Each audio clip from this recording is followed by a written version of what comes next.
तो आज हम लोग का इस आईआर का ओरिएंटेशन क्लास है। ओरिएंटेशन का मतलब ये होता है कि आईआर कहते किसको है और आईआर में हमको किन किन टॉपिक को पढ़ना होता है, ये हमारे लिए इंपॉर्टेंट क्यों है ना।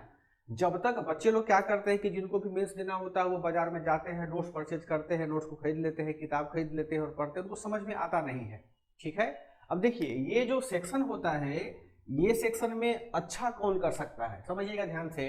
जिनका पॉलिटिकल साइंस बैकग्राउंड रहा हो, समझिएगा ध्यान से, और प्रणाम प्रणाम, और जिनका ज्योग्राफी पे अच्छा पकड़ हो। अगर किसी भी बच्चे का पॉलिटिकल साइंस अच्छा हो, प्रणाम प्रणाम, और किसी का ज्योग्राफी अच्छा हो, तो वो विद्यार्थी इस सेक्शन में बहुत बेहतर कर सकते हैं। इसका यह मतलब नहीं है कि केवल यही बच्चे बेहतर करेंगे, और बच्चे भी बेहतर करते हैं, लेकिन हाँ, इन दोनों का जो कॉन्सेप्ट होता है, इन दोनों को जो टॉपिक देखने का नजरिया होता है, तरीका होता है, वो दूसरे बच्चों से थोड़ा अलग होता है। अब हमको ये समझना है सबसे पहले कि जीएस पेपर 1 में सेक्शन 1 का जो हम लोग टॉपिक डिस्कस करेंगे, इसका फ्रेमिंग कैसे कैसे होता है। देखिएगा कि 67th बीपीएससी से हम लोग थोड़ा सा बैकग्राउंड में चलते हैं। 67th बीपीएससी में क्या था, थोड़ा सा इजी क्वेश्चन पूछा गया था। 68th में और इजी पूछ दिया गया था, लेकिन यदि आप लोग 69th मेंस का क्वेश्चन पूछे देखिएगा तो वो हार्ड क्वेश्चन पूछा गया था।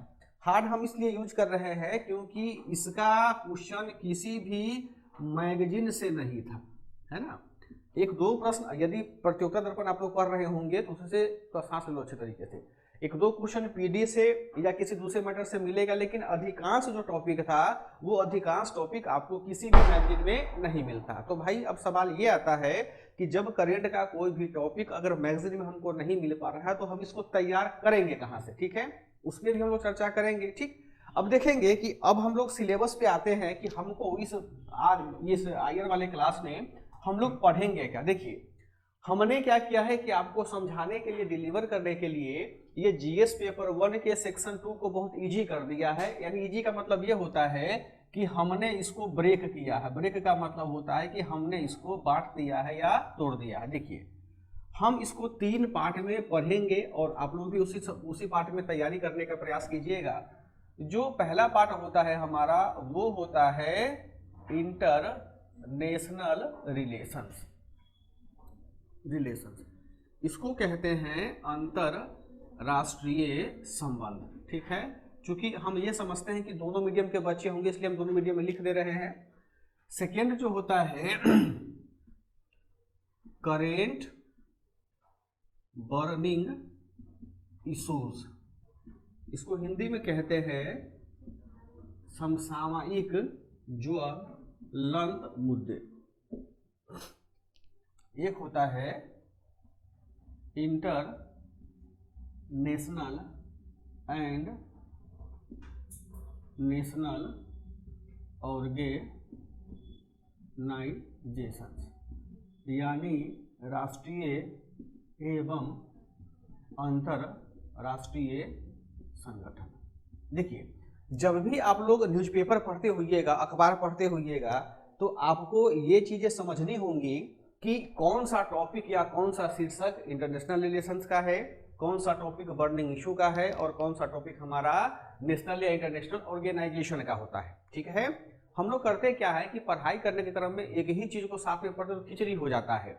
बच्चों को समझ में नहीं आता है कि हमको आखिर वास्तव में पढ़ना क्या है और कैसे उसको हम डिलीवर करेंगे। ठीक है, अब देखो, अब हम इंटरनेशनल रिलेशन पे चले आए, फिर ज्वलंत मुद्दे पे चले आए, और हम इंटरनेशनल ऑर्गेनाइजेशन पे चले आते हैं।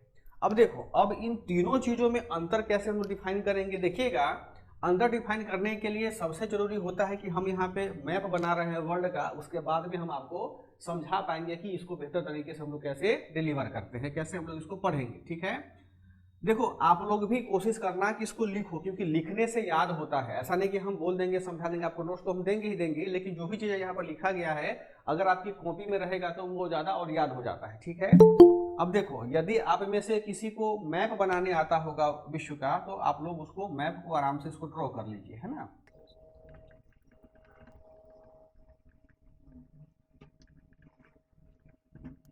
देखो उम्मीद करते हैं मैप दिख रहा होगा। जब भी हम मैप बनाते हैं तो मैप का एक तरीका ये होता है कि आप लोग भी देखो, इसमें नंबर बहुत मिलता है, अधिकांश बच्चों के इस पे नंबर कम आते हैं, उसके पीछे रीजन क्या होता है, वो लोग मैपिंग नहीं करते हैं। मैप करना बहुत जरूरी होता है, ठीक है। अब देखिए, जब भी हम मैप बनाते हैं तो मैप का तरीका होता है कि हम उसको क्या करें, एक बॉक्स में डाल दें। बॉक्स में डालने के बाद में बॉक्स में ही यहाँ पे ऊपर में एक इंडिकेशन हम दे देंगे डायरेक्शन का, ठीक है। और जिसका हम चित्र यहाँ बना रहे हैं नीचे में डालेंगे, फिगर लिखेंगे वर्ड में। अब यहाँ समझो, अब इसी चीज को हम समझाने का प्रयास, अब इसी मैप में सारा हमारा खत्म हो जाएगा ये GS1 का सेक्शन सेकेंड। देखो क्या है कि इंटरनेशनल रिलेशन का मतलब क्या होता है। देखिए, अगर आप पॉलिटिकल साइंस के दृष्टिकोण से इसका डेफिनेशन देखेंगे कि तो अंतर्राष्ट्रीय संबंध जो होता है एक ऐसी व्यवस्था होती है जिसमें कि कोई एक देश दूसरे देश के साथ सामाजिक, आर्थिक और सांस्कृतिक संबंध को क्रियान्वित करता है या स्थापित करता है, ठीक है। इन संबंधों का दायरा समय के साथ साथ में घटता बढ़ता और बदलता रहता है। जैसे जब अमेरिका में ट्रंप की सरकार नहीं थी तो हमारे इंडियन लोग क्या बोलते थे, पत्रकार लोग क्या बोलते थे कि जब ट्रंप आ जाएगा तो मोदी और ट्रंप की गहरी दोस्ती हो जाएगी तो हमारा भारत अमेरिका का संबंध बहुत मजबूत होगा। लेकिन आप देखें कि जब से ट्रंप का गवर्नमेंट वहां बना है तो हमारे इंडियंस को पैर और हाथ में हथकड़ी बांध करके जहाज में ठूस करके वापस इंडिया में भेजा जा रहा है। यानी हम लोगों ने जिस चीज का अनुमान लगाया था अनुमान उल्टा हो गया। तो इंटरनेशनल रिलेशंस में होता क्या है कि हम जो एज्यूम करते हैं वो कभी सत्य नहीं होता है, बल्कि जो चीजें हम वर्तमान में देखते हैं सत्यता का वही परिमाण होता है, वही परिभाषा है और वही चीज को लेकर के हमको अपने आंसर्स में नोट करना है, ठीक है बाबू। अब देखो, अब ये हमारे पास में क्या बन गया, ये हमारे पास मैप बन गया। आप देखेंगे कि यह मैप जो होता है एक 0 डिग्री यहाँ पे क्रॉस होता है ताकि आपको समझ में आ जाए। ये ऊपर का हो गया कौन सा, उत्तरी गोलार्ध, नीचे का हो गया दक्षिणी गोलार्ध, ठीक है। अब देखो, इंटरनेशनल रिलेशंस में अब हम किसका पढ़ेंगे, सवाल तो ये है कि भाई हमारे देश में 200, दुनिया में 200 से अधिक देश हैं, सब देश का तो हम पढ़ नहीं सकते हैं। तो महत्वपूर्ण ये होता है कि इन देशों में यानी अंतर्राष्ट्रीय रिलेशंस में हम किन किन देशों के बीच में संबंध पढ़ेंगे। अब जरा बताओ, यदि आपके घर में किसी की शादी होती है तो आप निमंत्रण किसको देते हैं, जिसको आप जानते हैं, आस पड़ोस वाले को या फिर कुछ दूर के लोग जिनको आप परिचय होता है, या किसी अनआइडेंटिफाइड पर्सन को नहीं दे देते हो, नहीं देते हैं। उसी प्रकार यदि हमारा इंडिया, यहाँ देखिए ध्यान से, हमारा ये क्या है, ये हमारा इंडिया है। अब इस इंडिया के साथ में कौन कौन सा देश ज्यादा इंपॉर्टेंट है, पहले हम उसको प्राथमिकता देते हैं। यानी हम जब शादी करते हैं घर में तो पहला कार्ड किसको देते हैं, देवता को देने के बाद में पहले पड़ोसी को बांटना शुरू करते हैं, फिर रिश्तेदार को देते हैं। इसका मतलब हुआ कि जब भी अंतर्राष्ट्रीय रिलेशंस के टॉपिक को आप लोग रीड कीजिएगा, पढ़िएगा, जहां भी पढ़े आप, जिस भी किताब से, जिस भी शिक्षक से पढ़े, उनको सबसे महत्वपूर्ण ये होता है कि पहले हम अपने पड़ोसी देशों के साथ में हमारा किस प्रकार का संबंध है, उस प्रकार के संबंधों को पहले हम पढ़ने का प्रयास करेंगे। इसका मतलब यह होता है कि अंतर्राष्ट्रीय संबंध में, चूंकि हम तो इंडिया का है ना, ये नहीं इंडिया हमारा है, हम इंडिया की बात करेंगे। तो इंडिया में होता क्या कि सबसे पहले हम भारत और उसके पड़ोसी देशों के साथ में क्या करेंगे, संबंध को पढ़ेंगे, ठीक है। यानी इंडिया एंड नेबर। देखो, आज केवल सिलेबस समझो, पढ़ना ये समझ लीजिएगा तो आपका 30% IR का टेंशन खत्म ना। तो इसे बौखते रहिए कि हम किस चीज को कैसे पढ़ेंगे, ठीक है। ये भारत, ये नेबर और क्या रिलेशंस। अब देखो, अब यदि आपने मैपिंग किया होगा, यदि आप सिलेबस को पढ़े होंगे, भूगोल के सिलेबस को, और यदि आपने अच्छे तरीके से जो मानचित्र होता है उसका अध्ययन किया होगा तो समझ में आपको आया होगा कि हमारे भारत के आसपास में कौन कौन सा हमारा पड़ोसी देश है, ठीक है। तो आपको समझ में आ रहा होगा कि हमारा पड़ोसी पाकिस्तान है, हमारा पड़ोसी अफगानिस्तान है, हमारा पड़ोसी नेपाल है, हमारा पड़ोसी चीन है, हमारा पड़ोसी भूटान है, हमारा पड़ोसी म्यांमार है और हमारा पड़ोसी बांग्लादेश है और श्रीलंका है। ये हमारे जो बिल्कुल मेरे कंठ पे चढ़ा हुआ है वैसा पड़ोसी है। आई बात समझ में। अब देखो, आप समझिए कि अगर आपके पड़ोसी में, पड़ोसी के घर में किसी का यदि डेथ होता है तो जाहिर सी बात है कि आपको भी तो तकलीफ होगी ना। और यदि आपका पड़ोसी यदि फॉर्चूनर खरीदता है तो आपको क्या होगा, थोड़ा सा खुशी होगा, मानेंगे और तकलीफ बढ़ेगा। इसका मतलब यह हुआ कि सेम अंतर्राष्ट्रीय संबंध में यही होता है। यदि आपका पड़ोसी दुखी है तो आप दुखी होइएगा, जाहिर सी बात है। लेकिन यदि आपका पड़ोसी उन्नति कर रहा है तो जैसे ही पड़ोसी उन्नति किया तो आपके मन में उसके प्रति भावना दुष्ग्राहित हो जाती है कि अब हम भी उस लेवल पर जाने का प्रयास करेंगे। देखिए, एक समय था कि इंडिया और चाइना एक साथ में क्या हुआ था, लगभग आगे पीछे आजाद हुआ था। हम 47 में, वो 48 में आजाद हुआ था। लेकिन देख रहे हैं कि एक समय था कि चाइना का इकोनॉमी हमारे इंडिया की इकोनॉमी से भी बहुत डाउन था इंडिपेंडेंस के समय में, लेकिन आज देख रहे हैं चाइना हमको बहुत बीट कर गया, उसके बराबर हम खड़े भी नहीं इकोनॉमी में। मीडिया में जो भी बोल ले या बीजेपी वाले जो भी बोल ले उसके फर्क नहीं पड़ता, लेकिन जो वास्तविकता है इकोनॉमिकली उस चीज को आपको समझना होगा, ठीक है। तो जब भी हम अंतर्राष्ट्रीय संबंध को बात करेंगे सबसे पहले पड़ोसी देशों का हम क्या करेंगे, चर्चा करेंगे। इसका मतलब ये हुआ कि यदि आपको बीपीएससी का मेंस देना है तो आपको भारत और नेपाल के बीच में कैसा संबंध है ये बताना होगा, ये पढ़ना होगा अच्छे तरीके से, है ना। जो भी पड़ोसी देश का नाम उन्होंने बताया, सारे टॉपिक इसमें चले आएंगे। कल हम आपको उसका प्रिंट आउट दे देंगे और बाकी ऑनलाइन वाले बच्चों को भेज भी देंगे कैसे उसको पढ़ेंगे। अब पड़ोसी देशों के साथ में जो संबंध होता है ये संबंध किस प्रकार का होता है, कैसे हम लोग पढ़ते हैं, ठीक है। देखिएगा कि अभी कुछ दिन पहले नेपाल में भूकंप आया था तो इंडिया वाला क्या किया था, उसको मदद दिया था। अभी हमारे बगल का देश बांग्लादेश है ना, बांग्लादेश में सत्ता परिवर्तन हुआ है तो इंडिया भी सपोर्ट किया, थोड़ा बहुत सपोर्ट परिवर्तन में नहीं बल्कि सपोर्ट वहां के जनता के हित को देखने में किया था। और वहां की जो पीएम थी उनको अपने यहाँ आश्रय भी दिया हुआ था। तो अब जो पीएम को आश्रय दिया तो नई जो सरकार वहां गठित हुई है वहां और इंडिया के बीच में थोड़ा सा ज्यादा तल्खी का मतलब एक तल्खी वर्ड होता है आईआर में, उसका मतलब होता है कि मनमुटाव हो जाना, है ना। अब देखो ये चीजें हो गई। फिर देखो कि हमारे भारत में और अफगानिस्तान का बॉर्डर लगता है तो अफगानिस्तान में कुछ भी चीज हो रहा है तो उसका प्रभाव तो इंडिया में पड़ेगा ही। जो भी हमारे आसपास के वातावरण में हो रहा है उन सब का प्रभाव कहाँ पड़ेगा, हमारे इंडिया पर पड़ेगा। अभी भूटान जो होता है, भूटान इन्वायरमेंटल दृष्टिकोण से बहुत ज्यादा अपलिफ्टिंग की ओर है, काफी आगे बढ़ रहा है। तो भूटान छोटा सा देश है, कैसे आगे बढ़ रहा है भाई, वहां इतना लोग हैप्पी क्यों, कैसे रहते हैं। तो वही चीज अभी आपके भारत में हैप्पीनेस इंडेक्स से पूछ सकता है। इसका मतलब हुआ कि जब भी हम अंतर्राष्ट्रीय संबंध में भारत और पड़ोसी देशों के बीच में रिलेशंस को पढ़ते हैं तो हमको कुछ रिलेशंस को समझना होगा, याद करना होगा।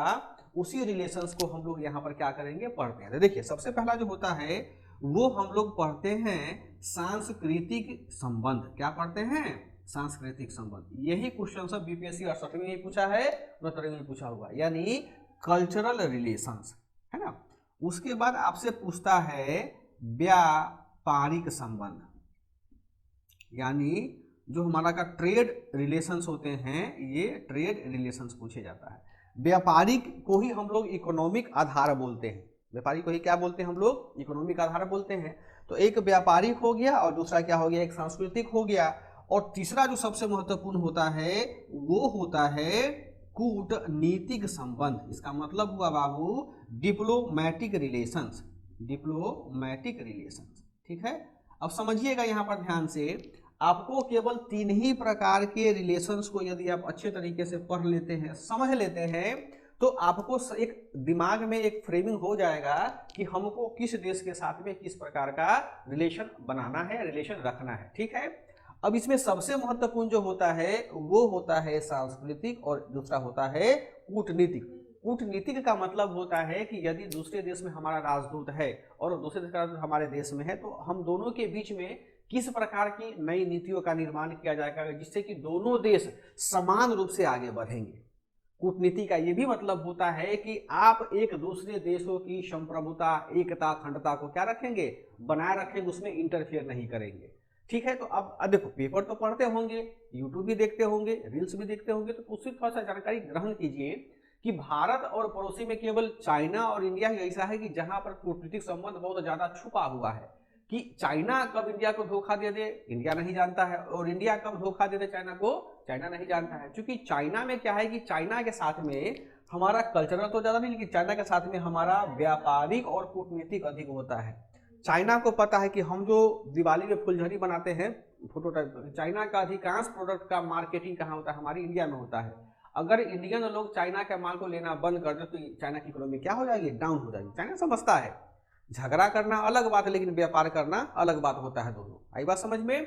तो आपको इन तीनों चीजों को समझना होगा। जहां भी आप लोग तैयारी कीजिएगा, पढ़िएगा, तो इन तीनों चीजों पे बेहतर तरीके से पकड़ बनाइएगा। अब सवाल ये आता है कि इन तीनों चीजों पर पकड़ हमारी अच्छी होगी कैसे। तो इसका और कोई सोर्स नहीं है, इसका 2 ही सोर्स होता है। इसका एक मैगजीन आती है, भारत सरकार का प्रकाशन करता है, उसका नाम है भारत एवं पड़ोसी देश।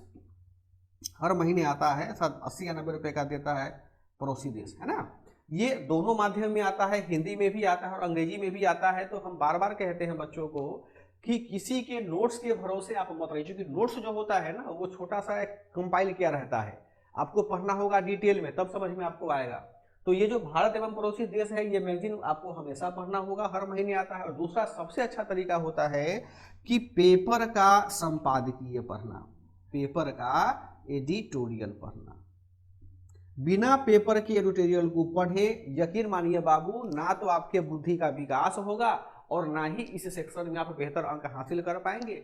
यदि किसी कारणवश किसी प्रकार का लाभ लेकर के आप सिलेक्शन ले भी लेते हैं बीपीएससी में, तो यकीन मानिए पैसा मिलेगा, प्रतिष्ठा मिलेगा, लेकिन आप अपना स्थान बना नहीं पाएंगे, क्योंकि आपके जैसे हजारों एसडीएम होंगे, हजारों डीएसपी होंगे, लेकिन वही बच्चा हाईलाइट होता है कि जिनमें कुछ स्पेशल करने का पावर होता है, जो स्पेशल कर सकता है। स्पेशल कीजिएगा कब? जब आप एक्स्ट्रा एफर्ट डालिएगा तब। इसीलिए हम बोलते हैं कि आप लोग पेपर खाली चूरा भुजा खाने का नहीं होता है, पेपर पढ़ने का चीज होता है।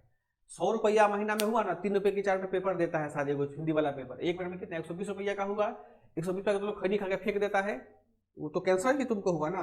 अगर कोई बच्चा कंटिन्यूसली पेपर रीड करेगा तो यकीन मानिए कि उसके जो सोचने का दायरा होगा ना, वो दूसरे बच्चों से बहुत अलग हो जाएगा। इवन कि अगर मान लो कि हम 5 दोस्त हैं और हम बहुत पढ़ते हैं, तो एक समय आया कि हम उस दोस्त से बात करना छोड़ देंगे। क्यों छोड़ देंगे? वो सब पढ़ता नहीं है, खाली फकैती मारता है। तो हमारा जो सोचने का लेवल होगा उसके बराबर का तो हो नहीं सकता, उससे ऊपर उठ चुके, उसे नाता ही तोड़ देंगे। तो यही अपने आप को बनाना है कि अपने आप को इस तरह से ढाल दो कि कोई भी मुद्दा आए आप आराम से बोल सकते हो, लिख सकते हो। और सवाल ये आता है कि सर हमको नोट्स दीजिए ना, हम बीपीएससी नोट से पढ़ के मतलब एकदम बीपीएससी को फोड़ देंगे, ऐसा सब वर्ड यूज करता है। नोट्स पढ़ करके कभी भी कोई भी एग्जाम क्वालिफाई नहीं किया जा सकता है जब तक कि आप उस पर आपको उसकी गहरी जानकारी नहीं हो। इसलिए हम आपको बार बार सजेशन कर देते हैं कि आप संपादकीय जरूर पढ़िए। अच्छा, एक चीज और है कि संपादकीय 2 भाषाओं में आता है, अंग्रेजी का अलग आता है और हिंदी का अलग आता है। तो एक ही आर्टिकल में हिंदी और अंग्रेजी का जो आर्टिकल होता है एक ही टॉपिक पे ना, तो अंग्रेजी का आर्टिकल थोड़ा सा ज्यादा बेहतर होता है, हिंदी का आर्टिकल थोड़ा सा उसकी तुलना में कम होता है। परंतु वो हमारा बीपीएससी मुझसे से हमारा काम हो जाएगा। यूपीएससी के लिए आपको हिंदी में जो एक जनसत्ता आता है, भास्कर दैनिक जागरण का संस्करण आता है, उसके आर्टिकल से थोड़ा काम कर सकते हैं, परंतु वो ज्यादा रिलीवेंट नहीं होता है। आप ये कह सकते हैं एक शिक्षक के रूप में हम हिंदी वाले पेपर को यह कहते हैं कि वो बीपीएससी में तो बहुत यूजफुल है, लेकिन अगर आप अपर एग्जाम की तैयारी करते हैं उसके लिए आप अंग्रेजी में स्विच करना होगा, क्योंकि अलग अलग होता है। यदि आपके पास में अंग्रेजी समझने का शक्ति है तो आप अंग्रेजी आर्टिकल को भी पढ़िए, ठीक है। ये 2 चीजें होगी। तीसरा सबसे महत्वपूर्ण चीज ये करना होगा कि देखो, दुनिया का सभी लोगों तो ये किताब पढ़बे करता होगा, आपको अलग क्या करना है, एक्स्ट्रा आप कैसे कर सकते हैं ताकि सामने वाले को लगे कि हाँ वास्तव में इस बच्चे में क्या है, थोड़ा सा दम है। तो इसके लिए जरूरत पड़ता है आपको डाटा का। किसका जरूरत पड़ता है? डाटा। डाटा मतलब वही आंकड़ा, कितना % ग्रोथ है, कितना % बकरी मरा, कितना % गाय मतलब दूध दी, ये सब आंकड़ा। ये आंकड़ा आपको कोई किताब में नहीं बल्कि आंकड़ा आपको पेपर में ही मिलेगा। तो जहां पर भी आप किस प्रकार के आंकड़े मिलते हैं, चाहे पेपर में हो या फिर किस प्रकार की किताब में, तो उसको आप ले करके अपने कंटेंट को इनरिच कीजिए। आई बात समझ में? तो हम इस वाले सेक्शन में अंतर्राष्ट्रीय संबंध में इन सब चीजों को पढ़ेंगे। अब देखो, अब एक चीज और यहां समझिएगा कि भारत और पड़ोसी देश के बीच में हो गया। अब देखोगे कि एक बहुत हमारे यहाँ ये कौन सा कॉन्टिनेंट हो गया, अफ्रीका, और यहां से देखिएगा मेरिडियन सी भूमध्य सागर है। इसके बाद में ये सऊदी अरबिया देश शुरू हो जाता है। सऊदी अरब से लेकर के रसिया का थोड़ा सा भाग, अजरबैजान, किर्गिस्तान तक है ना, ये यहाँ पर चाइना आ गया और यहाँ पे अफगानिस्तान तक पूरा ये आ गया, ये पूरा पाकिस्तान, ठीक है। देखो यहाँ पर ध्यान से, ये जो हम गोला बनाए हैं बाबू, यही गोला को बोला जाता है भूगोल में और पॉलिटिकल साइंस में मध्य एशिया का देश। क्या बोलते हैं? इसको बोलते हैं हम लोग मध्य एशिया का देश।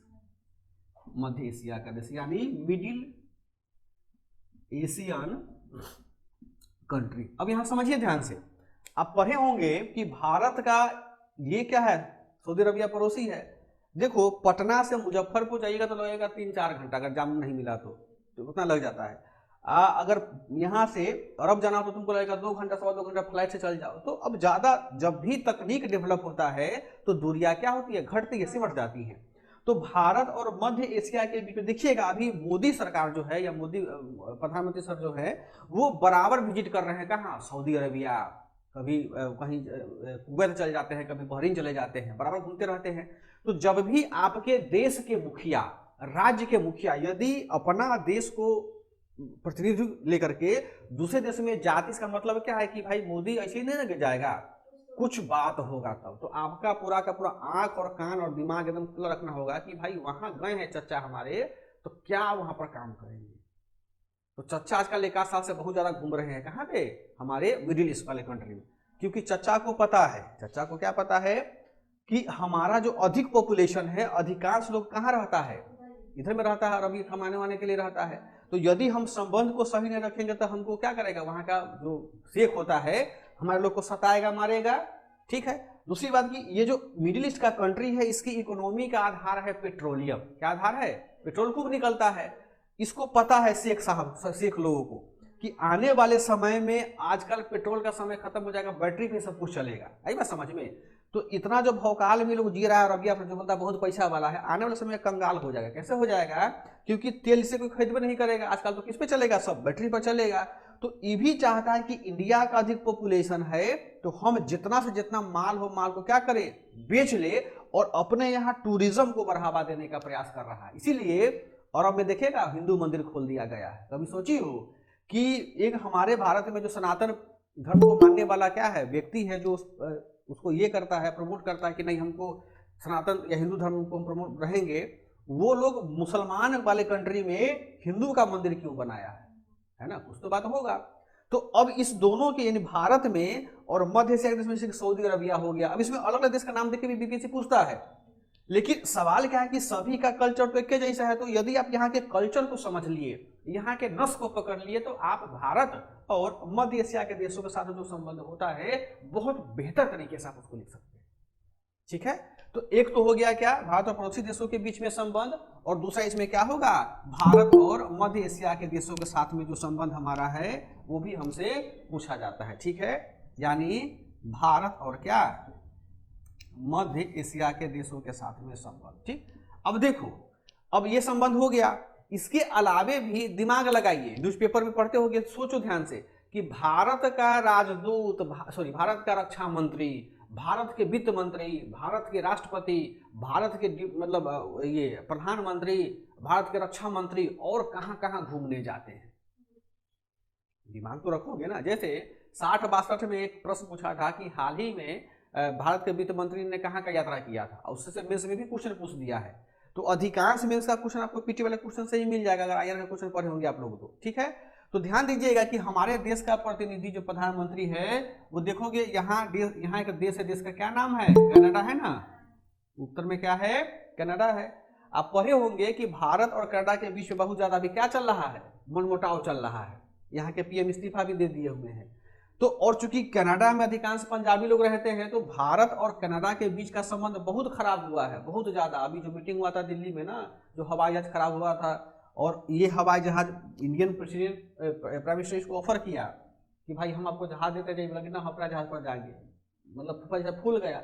तो भारत और कनाडा के बीच के संबंध कैसे हैं, ये भी आपको मेंस में पढ़ना होगा। देखो इसमें क्या पूछेगा बाबू, हमको नहीं पता, क्योंकि हम ना क्वेश्चन सेट करते हैं ना हम सेटर हैं।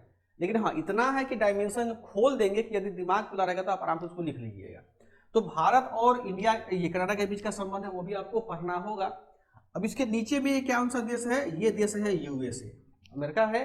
आप देखते हुए कि बार बार हाउडी हाउडी हाउडी मोदी बोलता है ना मोदी, और किसका, यहाँ ट्रम्प का, पहले हाउडी थी, अब क्या है, ट्रम्प मोदी बार बार। अच्छा, हमारे देश के पीएम से ज्यादा मीडिया लोग खुश रहता है कि पीएम गए हैं वहाँ, यहाँ के राष्ट्रपति यहाँ। देखोगे कि अभी इंडिया और यूएसए के बीच में बहुत प्रकार का संबंध क्या हो रहा है, खराब भी हो रहा है और बेहतर होने का भी प्रयास में हम हैं, है ना। यानी इंडिया वाले क्या कर रहे हैं कि जब यूएसए जहाज से भेजा हमारे इंडियंस को, तो इंडियन के जो कॉन्सुलर है वो बोलते हैं कि ठीक है, गलती तो हमारे इंडियंस में ही था, उसके पास पासपोर्ट नहीं था, तो ठीक है भेजा, तो तुम हथकड़ी काहे लगाया। अगर तुम्हारे घर में हम चोरी किए, घुस गए, तुम्हारे यहाँ हम रह रहे हैं, तुम हमको पकड़ लिए, तो तुम अच्छे पड़ोसी के नाते तुम हमको भाई इज्जत से भेजो ना। कि तुम उसको पैर हाथ में बांध दोगे, हथकड़ी लगा के बोलोगे या धक्का देके तुम निकालोगे, तो हाँ वही चीज है। तो इन ही सब चीजों को यहाँ पे आपको समझना होगा। ठीक है। अब नीचे का देश आता है मेक्सिको, है ना। तो खैर देखो, मेक्सिको के साथ उतना ज़्यादा हम लोग का ना तो ट्रेड होता है और ना ही उतना ज़्यादा हमारे यहाँ द्विपक्षीय संबंध होता है भारत और इंडिया के बीच में, जिसको कि हम समझ पाएँ कि इसको मेंस में पूछा जाता है। और आज तक बीपीएससी की हिस्ट्री में भारत और मेक्सिको के बारे में कोई पूछा ही नहीं है। जब आप यूपीएससी का मेंस देंगे तब वो उसके लिए रेलिवेंट हो जाता है। ठीक है, अब देखो, अब दूसरा क्या आता है, फिर यहाँ पे पहुंचिए, ध्यान से कूदो यहाँ पे। ये कौन सा देश हो गया, ये हो गया हमारा पर दक्षिणी यूरोप, नॉर्थ अमेरिका तो ये हो गया साउथ अमेरिका कॉन्टिनेंट है ना, ये दक्षिणी अमेरिका का देश हो गया। ये ब्राजील यहाँ पर देश है, फिर बाद में उरुग्वे पुरुग्वे सब चलाता है, चिली फिली चलाता है। तो देखोगे कि हमारे यहाँ ब्राजील से भी क्या होता है, ब्राजील से बहुत अच्छा व्यापार होता है कॉफी का, मछली का। तो आपको इसमें से किस देश के बारे में पूछेगा हमको नहीं पता है, लेकिन हाँ, यदि दक्षिणी अमेरिका के भूगोल के बारे में आपको पता है, दक्षिणी अमेरिका के राजनीतिक सीमा के बारे में यदि पता है, तो यदि मान लो कि बीपीएससी अगर जंप करता भी है भारत और ब्राजील के जैसे देशों के बीच के सीमा के विषय में, तो आप बहुत अच्छा आंसर को लिख सकते हैं। ठीक है, तो ये इसको तैयार कैसे करेंगे, तो जो पेपर पढ़ते तो सबका तो संबंध एक ही जैसा होता है ना, व्यापारी को, हाँ बस आंकड़ों का अंतर होता है। अब आपको ये समझना, मान लो एक्सीडेंटली मान लो कि भारत और ब्राजील का तुमसे क्या संबंध पूछ दिया, तो कैसे इसको लिखोगे, मान लो तुम नहीं पढ़ी हुई हो, तो दिमाग लगाओ, ब्राजील में क्या ज्यादा पैदा होता है वो कहां पर भेजेगा, यहां भेजेगा। इंडिया का क्या पैदा होता है, यहां भेजेगा। इंडिया किस चीज में रिच है, तो इंडिया कल्चर में रिच है, इंडिया टूरिज्म में रिच है, इंडिया हेल्थ सेक्टर में रिच है, इंडिया मैन पावर में रिच है। तो अपना लेबर सबको कहाँ भेजेगा, ब्राजील में भेजेगा। और ब्राजील में क्या है, अमेजन का जंगल है बहुत बड़ा, वहां से कीमती लकड़ी मंगवा करके लाएगा, दवा बनाएगा, जड़ी बूटी बनाएगा, फर्नीचर बनाएगा। तो अगर आपके पास में जोड़ने घटाने का शक्ति है, सीमा है, तो आप बहुत अच्छा आंसर को लिख सकते हैं घुमा फिरा करके। ठीक है, चलो अब उसके बाद में देखिएगा ध्यान से, हमारे इंडिया और ये अफ्रीका कंट्री हो गया, ये ना अफ्रीका कंट्री है। अब अफ्रीका के बहुत सारे देशों की जो अर्थव्यवस्था है वो हमारे भारत के द्वारा दिए गए अनुदान पर निर्भर करता है। हालांकि इस अफ्रीका को अमेरिका भी पैसा देता है, कनाडा भी पैसा देता है, ब्राजील भी, हर देश पैसा देता है जो भी मजबूत है, रशिया भी पैसा देता है। तो हमको उससे क्या मतलब, हमको तो इंडिया से मतलब है। अब भारत सरकार के द्वारा इस पूरे अफ्रीका में क्या क्या किया जाता है, इस चीज को आपको जानना होगा। तो पता होगा कि भारत सरकार के द्वारा अफ्रीका में स्कूल चलाए जा रहे हैं, भारत सरकार के द्वारा अफ्रीका में अस्पताल बनाया गया है, भारत सरकार के द्वारा अफ्रीका में सड़क का निर्माण किया गया है, भारत सरकार के द्वारा अफ्रीका में मंदिरों का निर्माण किया गया है, भारत सरकार के द्वारा अफ्रीका में जो अफ्रीकन लोग हैं उनके कल्चर को रक्षित करने के लिए दिल्ली के जेएनयू में और डीयू में उसके लिए अलग से एजुकेशन ये सिलेबस को स्थापित किया गया है। दिल्ली में जाइएगा तो उसके लिए अफ्रीका के विद्यार्थियों को अलग से रिजर्वेशन मिलता है वहां पढ़ने के लिए। तो इससे संबंध और बढ़िया होगा ना। तो अगर आपके पास में स्टोरी टेलिंग अच्छा है, आप अच्छा समझ पाते हो, तो बहुत अच्छा तरीके से रिलेशन को क्या कर सकते हैं, बता सकते हैं। ठीक है, चलो ये सब रिलेशंस में ही आएंगे। फिर हमारा भारत और यहाँ पर क्या चला आता है, अब देखो यहाँ पर ध्यान से, ये चला आता है कौन, दो गो देश है यहाँ पर, एक तो हो गया चीना और एक हो गया रूसिया। हाँ, अब देखो भारत और रूसिया के बीच में जो संबंध होता है, आपको पता है कि आजकल बहुत बढ़िया संबंध है। संबंध क्यों बढ़िया है, देखो ध्यान से, कहते हैं ना कि अगर हमारा मान लो ये हमारा घर है, ठीक है, और ये एक पड़ोसी का घर है और ये एक और पड़ोसी का घर है, बात समझ में आ गया। अब ये जो पड़ोसी है थोड़ा खतरा है, तो इसका भी इससे नहीं पटता है, तो इसका भी इससे नहीं पटता है, ये भी खतरा है, तब तो दोनों का क्या होगा, वो पटेगा। इसका मतलब कि यहाँ चाइना है ना, चाइना का रसिया से नहीं पटता है और चाइना का इंडिया से नहीं पटता है, तो इस चाइना के कारण रसिया इंडिया क्या हो गया, भाई भाई हो गया, भाई भाई। अब देखो कि रसिया हमारे भारत में बहुत ज्यादा काम किया है, बहुत काम करता है, बहुत पैसा भी देता है रसिया हमारे यहाँ। इंडिया भी रसिया के लिए बहुत कुछ करता है, क्योंकि रसिया में खेती बड़ी ज्यादा होती नहीं, तो पूरा गेहूं अनाज सब कौन भेजता है, इंडिया भेजता है। इसकी भी मजबूरी है क्या, अगर मुंह रोकेंगे तो हमको ना लेबर मिलेगा ना हमको अनाज मिलेगा। इसकी मजबूरी क्या है इंडिया का, कि रसिया तो पावरफुल है, कहीं देखो ये अमेरिका है पागल आदमी, ट्रम्प तो ऐसे भी बुढ़ा गया, दिमाग से ठिया गया है, कब मोदी को कुछ ठेल दे तब, कब ये हमला कर दे तब। तो इसको पता है इंडिया वाले को कि अगर अमेरिका हम पर हमला करेगा तो मेरा तो पावर नहीं है जीतने का अमेरिका से, हमको कौन बचाएगा, रसिया बचाएगा। कभी एक नेहरू का गुट निरपेक्ष पढ़ रहे होइएगा, वो किसी को, ये बहुत अच्छा कॉन्सेप्ट, वो पढ़ेंगे भी हम लोग इसमें आईआर वाले सेक्शन में, कि क्यों नेहरू ने गुटी पे, मतलब क्या कि एकदम हम अलग, हम किसी ना तो हमको किसी से दोस्ती करना, ना तो हमको किसी से बैर करना है। ये इंडिया इसी फॉर्म में भी चल रहा है। रसिया का हो गया। फिर देखो भारत और चाइना का रिलेशन के बारे में पूछता है, तो देखिएगा ये सारे रिलेशन जो होगा, जब किताब में पढ़िएगा तो बहुत प्रकार रिलेशन अभी होता है, खराब क्यों होता है। अब देखिएगा कि चाइना यहाँ अरुणाचल में ब्रह्मपुत्र में बहुत बड़ा बांध बना रहा है। अब जैसे ही वो बांध बन जाएगा ना, तो ब्रह्मपुत्र के पानी को रोक लेगा चाइना, और हमारा पूरा आसाम सूखा हो जाएगा, पूरा हमारा सिक्किम अरुणाचल सूखा हो जाएगा, पूरा हमारा बंगाल की खाड़ी का जो गाद बनता है सुंदरबन डेल्टा का, वो डेल्टा एकदम सूखना शुरू हो जाएगा। यानी हमारे यहाँ इकोलॉजिकल क्राइसिस आ जाएगा, इन्वायरमेंटल क्राइसिस आ जाएगा इस एक डैम बनने से। समझ में आ गया? बहुत चीजें हैं जो इस चीज को आपको पढ़ना होगा, समझना होगा। आपको न्यूज़पेपर ही आपको ये बता सकता है। हम मान लो अभी आपको बता दें 2 पल के लिए तो मोटिवेशन तो मिलेगा, लेकिन वो फिर लंबे समय तक ज्यादा नहीं टिक पाएगा। ठीक है, तो इस चीज को समझना पड़ेगा आपको। अब देखो रसिया के आगे यहाँ जब जाइएगा तो चाइना के आगे, तो यहाँ पर 4 टापू बना दिए हैं, जिसको क्या बोलते हैं, जापान बोलते हैं। जापान है। तो भारत और जापान के बारे में भी बीपीएससी अभी तक तो नहीं पूछा है, लेकिन हाँ इंपॉर्टेंट क्वेश्चन बनता है। चूंकि शॉर्ट्स के आप दायरा बढ़ा दिए तो शॉर्ट्स में तो पूछ ही सकता है आपको। हमारे कहने का मतलब ये होगा। फिर देखो एक नीचे देखो ऑस्ट्रेलिया का, यानी भारत और क्या ऑस्ट्रेलिया के बीच में भी संबंध पूछता है। अब ये तो सामान्य संबंध हमारे पास में हो गया। अब जरा एक चीज समझो ध्यान से, इस संबंध को हम लोग, और मान लो कि अगर 2 देशों के बीच में संबंध हो रहा है, इस संबंध को हम कैसे दिखा सकते हैं। देखो ध्यान से, अगर हमको ऑस्ट्रेलिया से इंडिया की ओर जाना है तो यहाँ पर हमको कौन सा महासागर पड़ेगा, हिंद महासागर पड़ेगा ना, हिंद महासागर। तो देखोगे, और अगर हमको यदि अरब जाना होगा तो कहाँ से जाना पड़ेगा, हिंद महासागर से जाना पड़ेगा। हमको यदि अमेरिका जाना होगा तो कहाँ से जाना होगा, हिंद महासागर हमको पार करके जाना पड़ेगा। क्योंकि अमेरिका तो हम यहाँ दर्शाए है ना, वास्तव में उसके अपोजिट में, जब मैप देखिएगा गोल टाइप का है वो। जापान जाना होगा तो कहाँ जाना पड़ेगा हमको, हिंद महासागर पार करना पड़ेगा। यानी इंडिया कहीं भी जाएगा ना तो उसको पार क्या करना पड़ेगा, उसको पार करना पड़ेगा हिंद महासागर। तो एक टॉपिक आता है हमारे मेंस में, हिंद महासागर की भू राजनीति, यानी जियो पॉलिटिक्स ऑफ इंडियन ओशियन। ये बहुत ज्यादा इंपॉर्टेंट टॉपिक होता है। कोई भी मेंस हो, चाहे उत्तर प्रदेश का हो, यूपीएससी का हो या बीपीएससी का हो, ये बहुत ज्यादा इंपॉर्टेंट होता है। कौन सा, क्या, जियो पॉलिटिक्स ऑफ इंडियन ओशियन। ठीक है, तो यानी यहाँ पे इस अंतरराष्ट्रीय रिलेशंस में आपको एक और टॉपिक को समझना पड़ेगा, वो समझना पड़ेगा हिंद महासागर की भू राजनीति। क्या पढ़ना पड़ेगा, हिंद महासागर की भू राजनीति, यानी जियो पॉलिटिक्स ऑफ इंडियन क्या ओशियन। अब देखो ये इंडियन ओशियन में जितना भी पढ़िएगा तो इंडियन ओशियन में बहुत प्रकार के जो हिंद महासागरीय देश हैं, जावा, सुमात्रा, मलेशिया है ना, इंडोनेशिया, इन सब के विषय में भी आपको समझना होगा, जानना होगा। इसलिए हम कह रहे हैं कि भूगोल जानना बहुत ज्यादा आवश्यक होता है। आई बात समझ में? तो यही 3 प्रकार के टॉपिक आपको बनते हैं किसमें, अंतरराष्ट्रीय संबंध में, जिसको कि आपको पढ़ना होता है ना। अब YouTube पे बहुत सारे वीडियो है, कुछ लोग सिलेक्टेड भी है, कुछ नॉन सिलेक्टेड, वो टॉपिक डालते हैं, गेस करते हैं, ये भी पढ़ लो, ये भी पढ़ लो। अरे भाई पढ़ेगा तब ना जब बच्चा चीजों को समझेगा, और नहीं समझे तो कैसे पढ़ पाएगा।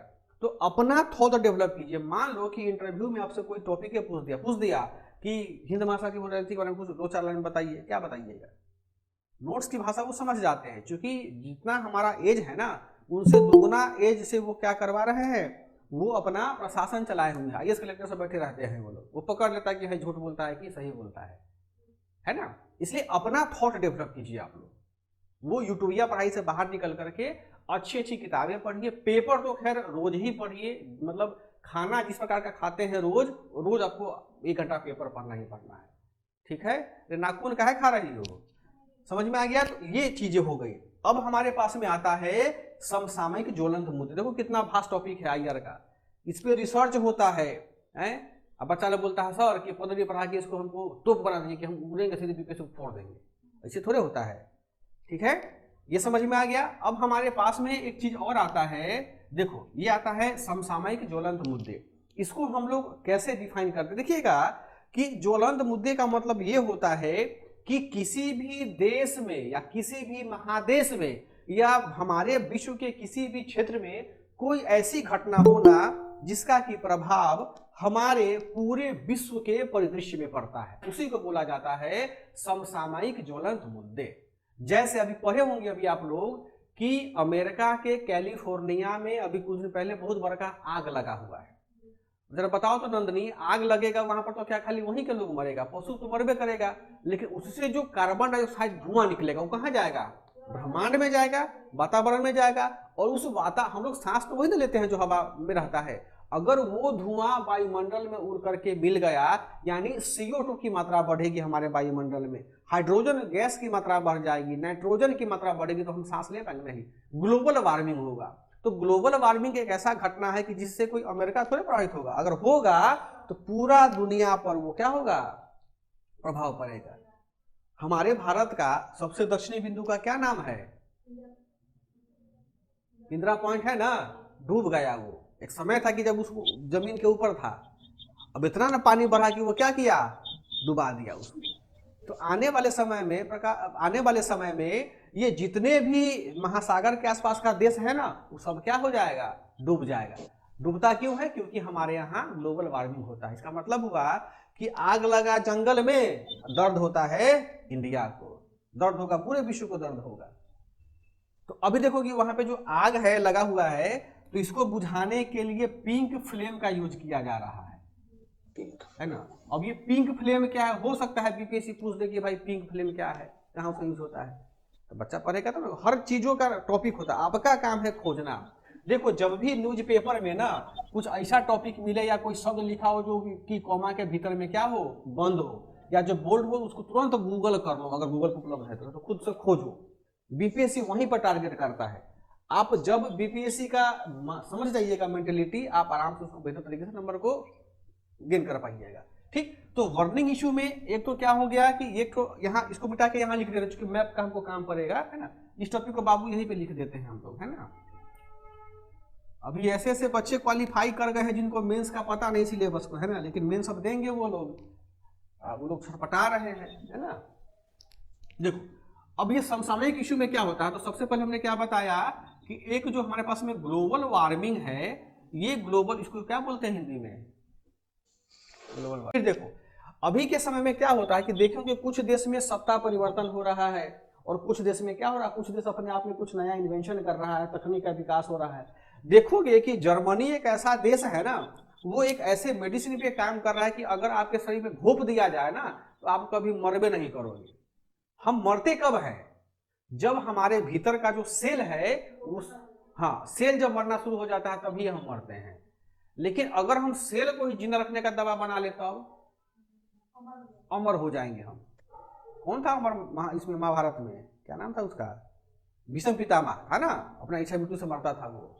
एक और कोई है जो अमर आदमी है, वो अभी तो दुइयों तीन से अमर है, वो हनुमान जी हैं, एक और कोई है अश्वत्थामा, हाँ अश्वत्थामा, हाँ जिंदा है, कहाँ है उसका पता हम भी खोज रहे हैं, मिलेगा तो बता। मध्य प्रदेश, हाँ देखो बोला मध्य प्रदेश में है। ठीक है, तो देखो तो ज्वलंत मुद्दा में क्या होता है कि कोई भी तकनीकी विकास होता है। अभी देखो कि कोरोना वायरस आया, खत्म हो गया, फिर उसका नया लहर आ रहा है ना, कोविड-2 आ रहा है। तो कोई भी विश्व का में कोई भी घटना होगा तो वह ज्वलंत मुद्दा बन जाता है। अब देखो जैसे कि गाजा और फिलिस्तीन के बीच में क्या हो रहा है, झगड़ा हो रहा है। अब जरा बताओ, हम हैं भारत में, हमको न गाजा से मतलब, न हमको फिलिस्तीन से मतलब, लेकिन फिर भी अगर दो देश आपस में झगड़ा कर रहा है तो प्रभाव तो हम पर पड़ेगा ना। क्यों पड़ेगा? क्योंकि दोनों के झगड़ा में पूरा देश मजा लेता है। ये बोलेगा हम सैनिक भेजेंगे, ये बोलेगा हम सैनिक भेजेंगे। इंडिया टेंशन में कि भाई ये भी सैनिक भेज देगा तो कहीं हम पर हमला नहीं कर दे लोग, तो मजबूरी में इसको भी भेजना पड़ता है। मान लो कि अगर गाजा फिलिस्तीन में युद्ध हो रहा है, ठीक है, दो समझो कि दो पड़ोसी में झगड़ा हो रहा है, दूर का पड़ोसी है, दो पड़ोसी में क्या हो रहा है, झगड़ा हो रहा है, और दूसरा पड़ोसी उसको बचाने गया या अपना बेटा को भेजा तुम भी लड़ो उसके सामने में, ये भी भेजा कि तुम भी लड़ो। अब तुम्हारे मन में क्या जाएगा, तुम नहीं किसी को भेज रहे, तुम्हारे मन में क्या जाएगा कि अगर दोनों का झगड़ा खत्म हुआ तो जो उसका झगड़ा होता कल हमको दुश्मन बना लेगा, वो हमको खूब मारेगा, लगेगा ना। तो हम भी लाजे सर में क्या करेंगे, एक आध को अपना बच्चा को भेज जाओ, शामिल हो जाओ। तो मजबूरी में इंडिया को भी शामिल होना पड़ता है। देखो आईआर को अपने पड़ोसी के दृष्टिकोण से समझो, बहुत आसान हो जाएगा समझना, है ना। तो ये चीजें होती है, तो ये चीजें काफी डिस्टर्ब करेंगी हम चीजों को। ठीक, अब देखो कि रसिया यूक्रेन का युद्ध हो रहा है। युद्ध हुआ किसका? रूस का और यूक्रेन का। उससे हमको क्या मतलब? लेकिन मतलब इसलिए है क्योंकि हमारा दोस्त रसिया भी है और हमारा दोस्त रूस, ये यूक्रेन भी, यूक्रेन से हम लोग गेहूं मंगवाते हैं। किसका माइक खुला हुआ सोचिए आ रहा है? किसी का माइक अगर ऑन है तो माइक बंद कर लीजिए, क्योंकि वहां से अच्छा प्रकाश का माइक ऑन है, बंद कर लीजिएगा प्रकाश। अगर मेरा दोनों कॉमन दोस्त है तो हम भी तो टेंशन में रहेंगे ना, क्योंकि रसिया हमको क्या देता है? तेल देता है, रसिया हमको टेक्नोलॉजी देता है, ये हमको क्या देता है? गेहूं देता है, अच्छी क्वालिटी का गेहूं यहाँ पे आता है, ये हमको गेहूं देता है। अब मान लो कि हमको तेल खत्म हो गया, हम इसे बोलेंगे ए पुतिन जी तेलवा दीजिए हो, ये क्या बोलेगा? रुकिए यार पहले लड़ाई करने दीजिए तब ना देंगे। तो अगर हमारे यहाँ तेल नहीं आया तो मालूम है कि एक दिन अगर भारत में ट्रक जाम होता है तो हमारे इंडियन इकोनॉमी में 30,000 करोड़ रुपया का लॉस होता है। 30,000 करोड़ कम नहीं होता उतना पैसा। उतना यदि सोचो कि अगर हमारी जेब से 100 रुपया गिर जाता था, कितना रोते थे, मम्मी पैसा गिर गई। 30,000 करोड़ कोई कम थोड़ी बड़ी रकम होता है। इसलिए इंडिया को बना के रखना पड़ता है कि ठीक है तुमने देखा तो जाओ, हमारे पास में मध्य एशिया का देश है। ये भी नहीं देगा तो जाओ, हमारे पास यूएस है। नहीं देगा तो जाओ, ऑस्ट्रेलिया है। कोई ना कोई तो पड़ोसी देगा ना। यही कहलाता है हमारे पास में द्विपक्षीय संबंध, जो कूटनीतिक रिलेशंस होता है, ये होता है। तो ये अगर आप सीख लीजिएगा ना तो अधिकारी जब बनिएगा तो अधिकारी एक अच्छा अधिकारी बन पाइएगा, एक अच्छे आप लोग फैमिली को अच्छे से रख पाइएगा। कूटनीति जिसको आ गया जीवन में हर कदम पर आगे बढ़ता चला जाता है, चाहे परिवार में हो। देखते हो नेता लोग बड़ा कूटनीतिज्ञ होता है बहुत, चाहे वो कार्यकर्ता हो, विधायक हो, पार्षद हो, कोई भी अगर वो जीत गया है, इसका मतलब पैसा से तो नहीं जीता है, उसके दिमाग में कुछ चीजें हैं कि जो जनता को बोलता है कि जनता बोलता है कि भाई तो हम तो तोहरे ले तो बदले वाली। ये कूटनीति का सबसे बड़ा क्या होता है? सबसे बड़ा जरिया होता है। अगर जिस व्यक्ति के भीतर में ये गुण आ गया वो दुनिया को क्या करता है? वही दुनिया को जीतता है। और मोदी साहब जो है इस मामले में बहुत बेहतर है, उनको बहुत अच्छा कूटनीति आता है। कूटनीति के लिए जो नहीं कि आपके पास एजुकेशन हो, अगर आपके पास में विवेक है, बुद्धि है, तो कूटनीति आप अच्छा कर सकते हो, एक अच्छे आप लीडर बन सकते हो।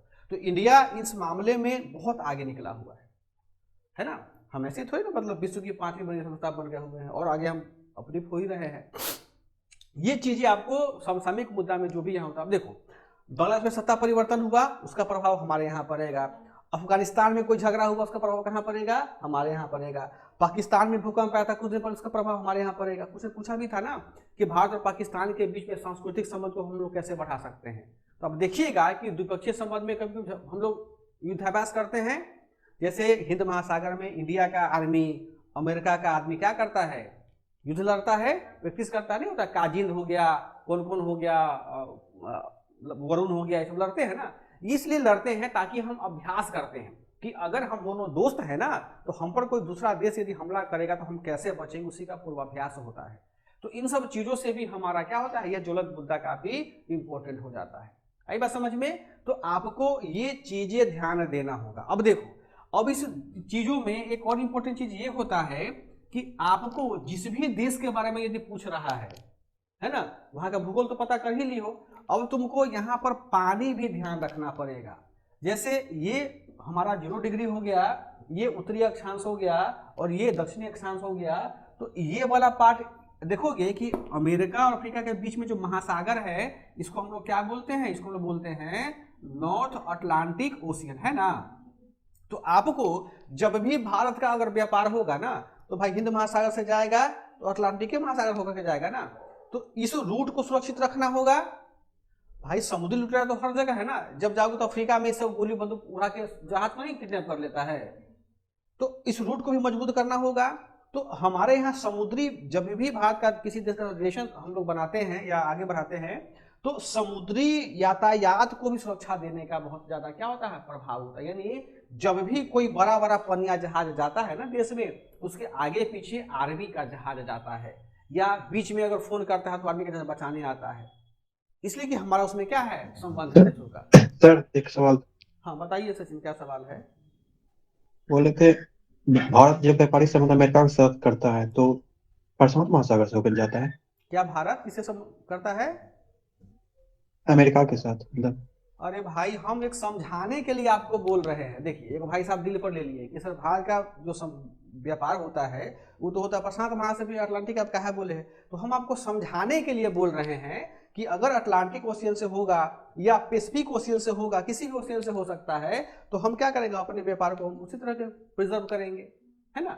वास्तव में इसका ओके जो सर। व्यापार होता है अमेरिका का, वो होता है इंडियन ओशियन से होते हुए सीधे पैसिफिक 40 डिग्री यहाँ पे आया नीचे दक्षिणी गोलार्ध में, सीधे यहाँ पे चला चला चला जाता है, कहाँ घुसता है, ये पैसिफिक ओशियन में घुसता है, तब जाकर के वहाँ पे व्यापार होता है। कारण क्या है कि यहाँ पे ना देखिएगा उत्तर से दक्षिण की ओर क्या है, बहुत बड़ा का एक रीज है, पढ़ते होंगे ना, कोरल रीफ है बहुत बड़ा, तो जो बहुत भारी भारी जहाज जैसे ही जाएगा ना यहाँ पे रीच में आकर क्या करेगा, टकरा के टूट के मर जाएगा, मतलब जहाज मर जाएगा। तो इसीलिए यहाँ से बड़े बड़ा जहाज नहीं जाएगा, बड़ा बड़ा जहाज कहाँ से जाएगा, सीधे 40 डिग्री में आएगा, सीधे कहाँ तरेगा, भागेगा कहाँ, प्रशांत महासागर में, तब जाएगा कहाँ, अमेरिका। ठीक है, फिर जापान जाना, मतलब जाता ऐसे है, मैप में आपको ऐसे दिखाए हैं, क्योंकि जाएगा वो इसी हिसाब से। आई बात समझ में? अच्छा हो गया। अब ये अटलांटिक हो गया, ये साउथ अटलांटिक हो गया। फिर देखोगे यहाँ पे भूमध्य सागर है ना, अफ्रीका और ये एशियन कंट्री के देश के साथ में। तो भूमध्य सागर, अगर कोई भी मान लो कि हमको कहाँ जाना है, हमको अगर रसिया व्यापार करना है, तो रसिया का 2 रूट है, हम भूमध्य सागर होते हुए इतना लंबा रूट तय करके भी जा सकते हैं, क्योंकि रसिया तो बहुत बड़ा है, या हम पैसिफिक ओशियन होते हुए भी रसिया में हम जा सकते हैं। तो आपको ये महासागर की चौहद्दी और महासागर की विशेषता आपको ध्यान रखनी होगी कि किसी भी देश के साथ यदि हम व्यापार कर रहे हैं, संबंध को बढ़ावा दे रहे हैं, तो आपको इस पानी को नहीं भूलना होगा, क्योंकि पानी को जैसे ही भूलिएगा तो एक महत्वपूर्ण पॉइंट आप मिस कर दीजिएगा, क्योंकि यहाँ कंटेंट बहुत मिलता है। पानी एक ऐसा चीज होता है जहाँ बहुत कंटेंट मिलेगा, आपको आराम से बना के लिख सकते हैं आप, है ना। तो जब भी कोई भी मुद्दा लिखिएगा तो हमेशा क्या कीजिएगा, इस चीज को लिखिएगा।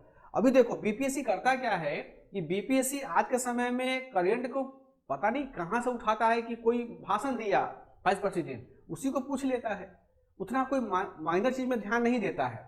तो अब सवाल यह है कि बीपीएससी के मेंस के लिए आपको बहुत अच्छे तरीके से अवेयर रहने की आवश्यकता है। ये तो बेसिक चीजें हैं जो आपको ध्यान देना होगा। साथ साथ में आपको अभी कंटिन्यूसली पेपर तो अभी तो पढ़ना ही पड़ेगा, एक संपादकीय कहीं मिलता है तो लीजिए पढ़िए, उसको बहुत आपको काम देगा, जान वही बचाएगा आपको, अदरवाइज घूमते रहिएगा कोई फर्क नहीं पड़ेगा उससे। बीपीएससी के जैसे आपके जैसे हजारों बच्चे हैं जो लाइन में लगे, अच्छे अच्छे प्रतिभा वाले बच्चे लोग हैं, जिनका कि कॉन्सेप्ट एकदम क्लियर है, बहुत बैठेगा आराम से उसको फोड़ फाड़ के निकाल के चला जाएगा, है ना। तो इन सारे सिनारियों को समझिएगा, और जो भी घटना कहीं भी होती है वो सारी घटनाएं हमारे यहाँ ज्वलंत मुद्दे में ही क्या होता है, काउंट होता है। ठीक है, बुझा गया। अब हम आते हैं राष्ट्रीय एवं अंतर्राष्ट्रीय संगठन पर। बीपीएससी आपको यहाँ पे ज्यादा फोकस करेगा और बीपीएससी आपको यहाँ फोकस करता है। मतलब कौन सा, यहाँ पर क्या लिखवाए थे, अरे वो रिलेशंस में, हाँ, इस पर बीपीएससी थोड़ा सा कम ध्यान देता है, क्योंकि ये ज्यादा पोर्शन जो होता है ना, ये पूछता है आपसे यूपीएससी, ये वाला और ये वाला, उसको इससे मतलब नहीं है भारत और नेपाल का क्या संबंध है, भारत पाकिस्तान का क्या संबंध है, वो पीसीएस के लिए यूपीएससी छोड़ दिया हुआ है। यूपीएससी मतलब बाबा, अच्छा पूछेगा, वो पूछता है दिमाग घुमाने वाला, है ना। तो ये दोनों चीजें हो गई। अब हम लोग इस पे समझते हैं कि राष्ट्रीय एवं अंतर्राष्ट्रीय संगठन के विषय में क्या क्या है। ठीक है, यहां तक किसी को कोई कंफ्यूजन? कल से हम लोग टॉपिक पढ़ेंगे, आज तो बस हमको चूंकि ये समझाना आवश्यक था, जब तक इसे नहीं समझिएगा हम बेहतर नहीं कर पाएंगे, है ना। चलो अब आता है हमारे पास में राष्ट्रीय एवं अंतर्राष्ट्रीय संगठन। ठीक है, अब देखो, अब मैप तो हम मिटा दिए, लेकिन मैप आपके कॉपी में होगा चाहे दिमाग में बनाओ।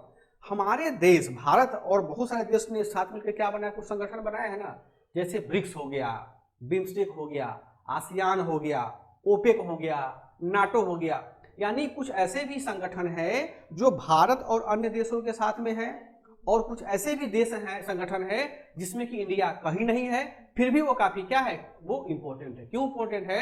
क्योंकि उससे हमारा वर्ल्ड का ज्योग्राफी और पॉलिटी क्या होता है। अब ये राष्ट्रीय अंतर्राष्ट्रीय संगठन की बात करते हैं।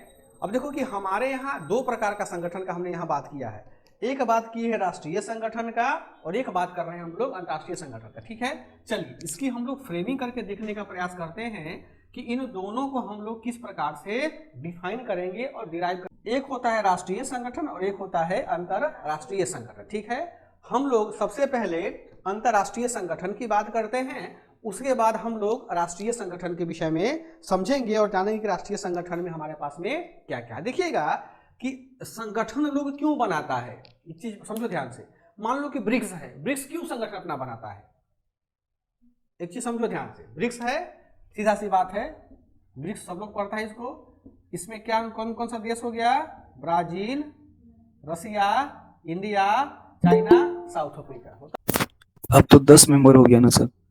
अब हो गया, अब बस समझाने के लिए हम बना रहे हैं इसको। Okay sir. पता है कि 10 हो गया है। देखो यही वर्ल्ड का मैप हो गया, ठीक। अब देखो ब्राजील कहाँ, यहाँ, ठीक है, समझो ध्यान से। रसिया कहाँ, यहाँ। इंडिया कहाँ, ये वाला हिस्सा। चाइना कहाँ, ये वाला हिस्सा।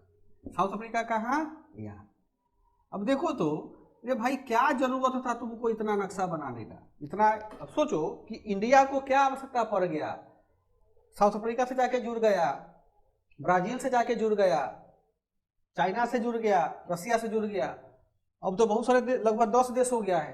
अब उतना देश का ग्रुप क्यों बना है, इसको बोला जाता है गुटबाजी। क्या बोलते हैं इसको, गुटबाजी बोलते हैं। क्यों बोलते हैं, देखो ध्यान से। जितने भी देश, अगर कोई भी देश आपस में एक ग्रुप बनाता है, उसका नाम देता है।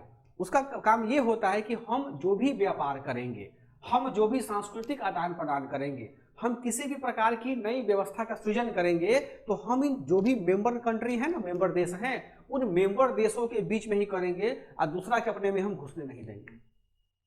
हम देहाती भाषा का यूज इसलिए करते हैं कि आपको समझ में आ जाए, ठीक है। हम दूसरे देश को अपने यहाँ इंटरफेयर नहीं करने देंगे। यानी हमारे भीतर में क्या चल रहा है वो केवल हम लोग ही जानेंगे, दूसरा विश्व नहीं जान पाएगा। अब जरा बताओ, एक चीज को समझो ध्यान से। अगर तुम्हारा पड़ोस में रहने वाला कोई व्यक्ति, पता चले कि भाई डेली हर सप्ताह में इसके घर में 5 गो आदमी आता है, मीटिंग करता है कि हाँ यहाँ लेंगे वहां लेंगे, तुम सुन रहे हो दीवार में कान लगा करके, तुम्हारे मन में क्या शंका जाएगा कि कहीं हम पर हमला करने का तो विचार नहीं कर रहा है, ये हमको ओवरलेप करने का तो विचार नहीं कर रहा, मन में आएगा ना। तो अगर कोई भी संगठन बनता है, मान लो ब्राजील का, रसिया का बन गया, अमेरिका टेंशन में, कह रहे भाई इंडिया ये बोलेगा ट्रम्प की मोदी तुमने अलग अलग बना लिया, तुमको नहीं छोड़ेगा, हम भी बनाता है। अब अमेरिका क्या करता है, अमेरिका, जापान, ऑस्ट्रेलिया मिलकर क्वाड बना लेता है।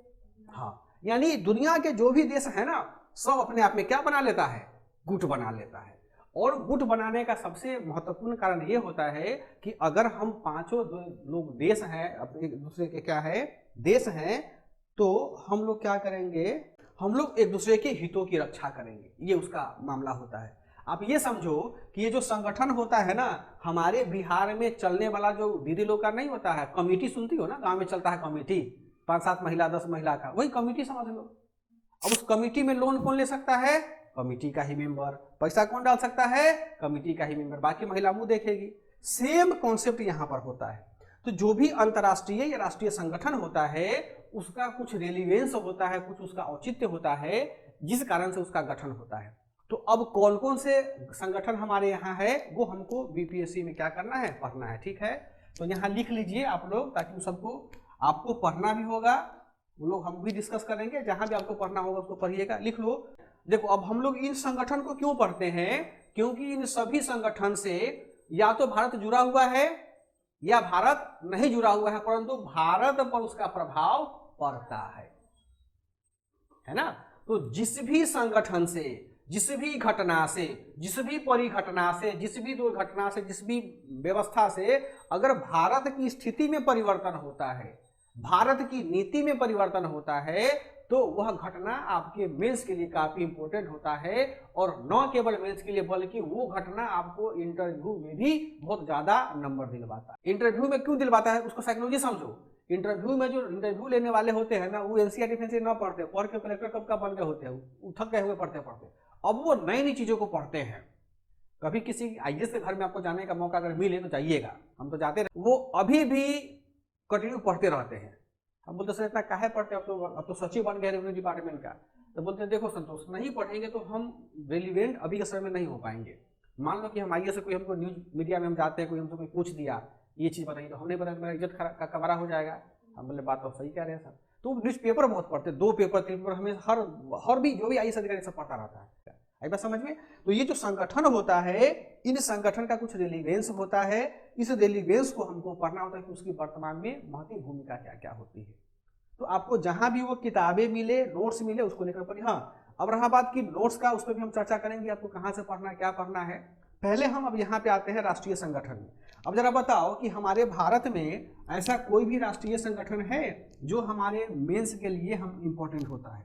संगठन का मतलब पहले ये समझो कि संगठन का मतलब होता है कि जिसमें एक से अधिक लोग या 3, 4, 5 लोग जुड़े हुए रह रहे हो और वो नीति बनाता हो, वो योजना बनाता हो, वो किसी प्रकार का अभिभाषण देता हो, है ना। तो इसको राष्ट्रीय संगठन में देखिएगा। हालांकि इसका इंटरनेशनल सोलर अलायंस। हाँ, हालांकि इसको हम लोग किसी एक रेलिवेंस में नहीं जोड़ सकते हैं। उसमें देखिएगा कि हमारे यहाँ कुछ संगठन है जो हमारे भारतीय अर्थव्यवस्था को, हमारे भारतीय परिदृश्य को कैसे परिवर्तित करता है। देखिएगा, सबसे महत्वपूर्ण होता है सुप्रीम कोर्ट, है ना। देखोगे कि सुप्रीम कोर्ट के द्वारा, अगर आपके पास में मेंस का क्वेश्चन बैंक होगा, हमारे पास में था कहीं यहाँ पर, देखिएगा कि ये क्वेश्चन बैंक सबके पास में होना चाहिए, छोटा सा है 75 रुपीज का। इसमें क्वेश्चन देखो, खाली अनसॉल्व क्वेश्चन है ये। इसमें क्वेश्चन देखोगी मेंस वाला, तो इसमें हर 68वीं में भी 69वीं में भी सुप्रीम कोर्ट जो निर्णय देता है ना, वो निर्णय का 2-3 क्वेश्चन पूछा हुआ, 3-3 क्वेश्चन पूछा हुआ एक ही एग्जामिनेशन में, सोच लो।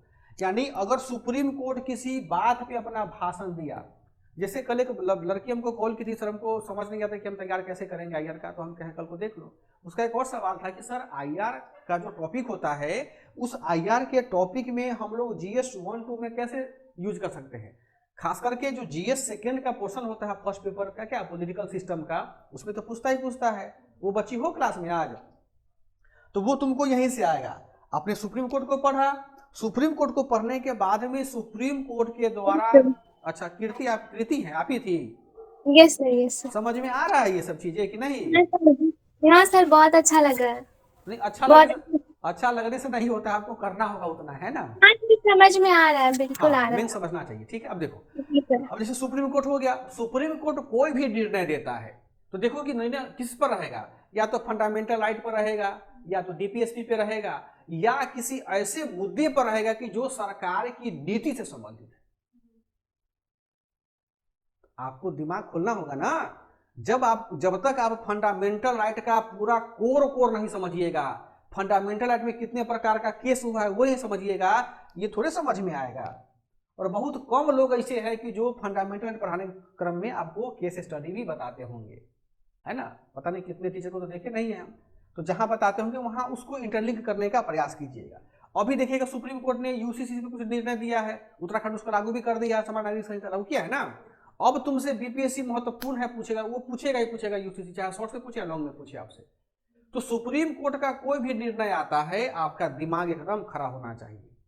अभी एक सुप्रीम कोर्ट का बहुत अच्छा निर्णय चल रहा है, वो निर्णय चल रहा है गवर्नर को लेकर के। हम आपको गवर्नर पढ़ाए थे, आप लोग पढ़े होंगे, याद होगा कि गवर्नर के पास में जब कोई भी बिल जाता है पास, मतलब साइन होने के लिए, गवर्नर क्या करता है, वो तो खा पी के तोड़ निकाले रहता है, टेंशन तो है नहीं। या तो मन होगा गवर्नर क्या करेगा, साइन करके दे देगा, जाओ हो गया। या क्या करेगा, लौटाएगा कि दोस्त थोड़ा सा रिफ्रेश कर लो, या कहाँ या क्या करेगा, डाल देगा।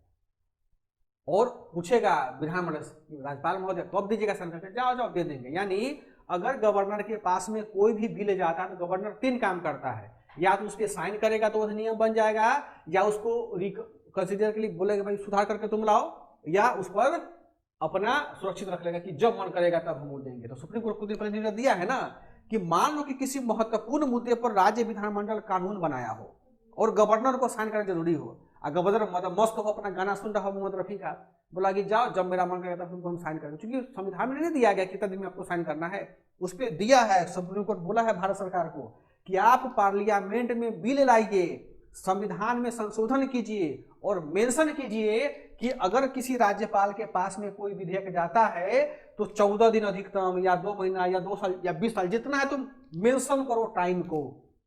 और उस टाइम के भीतर में यदि कोई गवर्नर पास नहीं करता है, उस बिल पर साइन नहीं करता है, तो गवर्नर को राष्ट्रपति के द्वारा शो कॉज नोटिस भेजिए। और गवर्नर, सुप्रीम कोर्ट ये भी बोला है, ये काम तो राष्ट्रपति के भी दृष्टिकोण में होता है कि राष्ट्रपति को भी आप लपेटिए इसमें। हमारा देश लोकतांत्रिक देश है ना, महत्वपूर्ण बिल में राष्ट्रपति कौन होता है रोकने वाला, गवर्नर कौन होता है रोकने वाला। तो ये बिल समझ में कब आएगा, जब आपका पॉलिटिकल सिस्टम बहुत मजबूत होगा। न तो ऐसे पढ़िएगा घूमते घूमते रहिएगा, बोले कहाँ से पूछ दिया है ये। आई बात समझ में? होता क्या है कि पॉलिटिकल साइंस एक ऐसा बहुत आनंद वाला विषय है, अगर पढ़ने लगिएगा तो बहुत डूब जाइएगा, इसमें समय का नहीं पता चलता है। तो ये डीप स्टडी से ही यहाँ पर होता है, आपको पढ़िएगा। तो सुप्रीम कोर्ट का जो भी निर्णय हो आपको उसको बहुत अच्छे तरीके से क्या करना होगा, देखना पड़ेगा। अभी देखोगी कि सुप्रीम कोर्ट आजकल ना जेंडर इक्वालिटी पे और जेंडर बैलेंसिंग पे बहुत ज़्यादा फोकस करता है। और हमारा बिहार ऐसा राज्य है, पूरा युवा राज्य है ब्रह्मांड का, कि यहाँ लोग जाता है लड़का दीजिए ब्याह कर लेता है ना। गांव के कहीं बारात लेके गया था कोई लड़का, वहाँ लड़की कोई थी, किस गांव का घटना पता नहीं, अब लड़का डीजे बजा रहा था, लड़की उसको पकड़ के ब्याह कर ले। बिहार में है, कहीं जाएगा तो सेम जेंडर में शादी कर लेता है। तो सुप्रीम कोर्ट सबको पावर दिया है, फ्रीडम दिया है। ये सब आर्टिकल 21 से कंसीडर होता है, 25 में सर। हाँ, आप किसी के साथ में जाकर के आप शादी कीजिए, रही कोई फर्क नहीं पड़ता उसमें। तो राइट टू चूज, ये चीजें होती हैं कि अब आपको जब ये चीज पता होगा तभी तो यहाँ पे डीलिंग कर पाइएगा। तो सुप्रीम कोर्ट का कोई भी निर्णय हो, जो निर्णय हमारे इकोनॉमी को प्रभावित करता हो, जो निर्णय हमारे सिस्टम को प्रभावित करता हो, वो आपके लिए महत्वपूर्ण है, उसको आप लोग अच्छे तरीके से पढ़िएगा। और ये आएगा संपादकीय में ही, न्यूज में बस केवल आएगा कि हाँ ये निर्णय दिया, लेकिन क्यों दिया, आपको एक विद्यार्थी सिविल सेवा के भर्ती के रूप में आपको उसी पर काम करना होगा। है बात समझ में? दूसरा सबसे महत्वपूर्ण संगठन होता है, वो होता है नीति आयोग। क्या होता है? नीति आयोग। अब देखिएगा कि नीति आयोग जितना भी अपेंडिक्स जारी करता है, या जितना भी क्या करता है, जितना भी वो क्या बोलते हैं सूचकांक जारी करता, चाहे गरीबी सूचकांक हो, भुखमरी सूचकांक हो, उन शिक्षा सूचकांक हो, उन सारे सूचकांकों को आपको पढ़ना है। और ध्यान रखिएगा, दिमाग लगाना है कि जिस भी सूचकांक में यदि बिहार कहीं से भी जुड़ा हुआ हो, वो आपसे पूछ लेगा। देखियो, नीति आयोग के कोई भी सूचकांक हो, चाहे गरीबी हो, भुखमरी हो, अशिक्षा हो, बेरोजगारी हो, सब में बिहार क्या रहता है, एकदम टॉप पर रहता है, पीछे, मतलब वही पीछे कह लीजिए, सबसे मतलब गर्व से रहता है। हाँ, टॉप मतलब पीछे सबसे वही आ गया। तो आपको सोचना है कि बीपीएससी पूछ सकता है कि नीति आयोग, अभी पूछा था ना बीपीएससी मेंस में, कि नीति आयोग के बहुआयामी गरीबी सूचकांक 2023 या 22 में था, बिहार सबसे पीछे है, उसके कारण को बताइए। अब बच्चा सब लिख करके क्या आया, गरीबी का कारण लिख करके आया वहां पर, और गरीबी का निवारण का लिख करके आया। नंबर मिलेगा उसको? कहाँ से नंबर मिलेगा? बच्चा से बोलता है सर हमको नंबर नहीं मिलता है। तो पूछ रहा है तुमसे क्या, कि बहुआयामी गरीबी सूचकांक में सबसे पीछे है, तो तुमको बताओ ना कि नीति आयोग ने कौन कौन पैमाना तय किया था उस गरीबी को निर्धारण करने में, उसमें कहाँ कहाँ बिहार पिछड़े, वो ना तुम बताओगे। तुम लिख कर क्या रहे हो, गरीबी का कारण। उससे नीति आयोग को क्या मतलब, उसका एक अपना पैरामीटर है नीति आयोग का जांच करने का। आइए समझ में सर। हाँ बताइए। ये भी तो को रिलेटेड है ना सर? को रिलेटेड है, लेकिन नीति आयोग जब भी कोई क्वेश्चन अगर किसी टॉपिक विशेष पे पूछे, तो आप कोशिश कीजिएगा कि टॉपिक विशेष पर ही रह करके अपने उत्तर को लिखने का। अगर टॉपिक विशेष से आप अलग चीजों पे जाते हैं तो आपका आंसर डेविएट हो सकता है। इस चीज का हमेशा ध्यान रखिएगा। Okay sir. रिलेशन तो सबके साथ में होता है, रिलेशन तो कहीं भी आप बना सकते हैं किसी पॉइंट के साथ में, लेकिन हाँ रिलेवेंट हो तब ना, ठीक है। चलो अच्छा। ये चीज होता है सुप्रीम कोर्ट हो, ये सुप्रीम कोर्ट का नीति आयोग हो गया। और दूसरा होता है, वो संगठन है पार्लियामेंट एंड स्टेट असेंबली। अब पार्लियामेंट मतलब क्या हो गया, संसद, और असेंबली का मतलब क्या हो गया, ये स्टेट का हम बिहार की बात करेंगे, चूंकि बीपीएससी में सबको देना है। तो बिहार क्या, विधानमंडल, विधानमंडल वही विधानसभा विधान परिषद हो गया। अब संसद में यदि किसी प्रकार का कोई भी बिल पास हुआ हो, या कोई भी बिल आया हो, चाहे अधिनियम बन गया हो या बिल रहा हो, वो तुमसे क्या करेगा, पूछेगा। जैसे अभी है ना नारी बंधन योजना पास हो गया है, 2-3 साल बाद शायद लागू होगा, 25-26 के बाद से पता नहीं कब लागू होता है, सब डिस्कस करेंगे जब पढ़ाएंगे, तो अभी सब भूले हुए हैं, ठीक है। तो नारी बंधन योजना अधिनियम बन गया है, तो अब तुमसे वो पूछेगा कि नारी बंधन योजना का क्या है, रिलेवेंस क्या है, महिला का उत्थान कैसे होगा हमारा। तो पार्लियामेंट कभी भी, जब भी कोई भी अगर इशू जारी करता है, कोई भी अगर वो नोटिस जारी करता है, कोई भी नीति बनाता है, कोई भी संशोधन करता है, तो आपको उस पर क्या करना होगा, काम करना होगा। हो सकता है कि आप जब अप्रैल में मेंस देने जाइएगा, हमारे संसद में गवर्नेंस से जुड़ा कोई बिल वहां पास कर दिया गया होगा, तो पूछ देगा कि ये बिल क्या है और किस वाद में ये बिल आया होगा, तो आपको बाद भी मतलब केस भी पढ़ना पड़ेगा ये चीजें।